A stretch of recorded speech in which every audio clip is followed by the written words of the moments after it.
গণ অভ্যুত্থানের পরে আমাদের মিডিয়ার সংস্কার লাগবে, সেনাবাহিনীর সংস্কার লাগবে। বাংলাদেশের রাজনৈতিক দলগুলো সেই প্রেসিডেন্ট চুপ্পুকে সরাতে ভয় পেয়েছে। প্রিয় পাবনাবাসী, আমরা বলেছিলাম জুলাই গণ অভ্যুত্থানের পরে এই যে ফ্যাসিস্ট হাসিনার রাষ্ট্রপতি, সেই রাষ্ট্রপতি দায়িত্বে থাকতে পারে না। যে প্রজন্ম শেখ হাসিনাকে হটাতে পেরেছে, কিন্তু বাংলাদেশের রাজনৈতিক দলগুলো সেই প্রেসিডেন্ট চুপ্পুকে সরাতে ভয় পেয়েছে।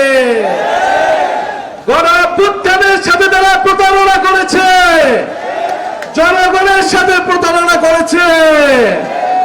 বন্ধুগণ, আমরা স্পষ্টভাবে বলেছিলাম গণ অভ্যুত্থানের পরে আমাদের মিডিয়ার সংস্কার লাগবে, পুলিশের সংস্কার লাগবে, আমলাতন্ত্রের সংস্কার লাগবে, সেনাবাহিনীর সংস্কার লাগবে।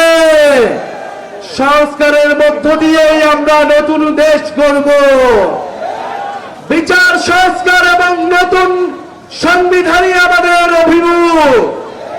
আমরা বলেছিলাম অভ্যুত্থানের মধ্যে স্কুল কলেজে, বাংলাদেশের প্রতিটি দেওয়ালে দেওয়ালে আমাদের তরুণরা, আমাদের ছাত্ররা যে গ্রাফিতি লিখেছিল, সেই গ্রাফিতির মধ্য দিয়ে নতুন সংবিধান লেখা হয়ে গিয়েছে। আপনারা কি দেখেছেন সেসব গ্রাফিতি? সেসব গ্রাফিতির মধ্যেই বাংলাদেশের মানুষের আকাঙ্ক্ষার কথা লেখা হয়েছিল।